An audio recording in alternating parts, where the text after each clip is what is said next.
niin nyt Risto se tekohymy päällä. Jes, hei, kiva nähdä. Siis meillä oli huikea tapahtuma vielä käynnissä tuolla Burgerhoodin niinkö, en mä tiedä fanit, mutta ehkä nälkäiset ihmiset. Nälkäiset, ilmaisen burgerin. Ensi kerralla otetaan ämpäreitä, niin tulee lisää enemmän jengiä.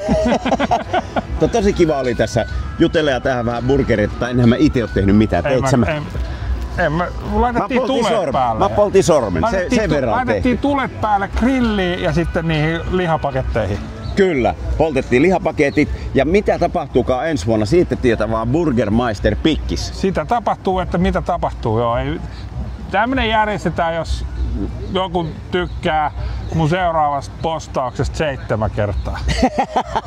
Tervetuloa, tää oli hienoa. Oli ihan jees.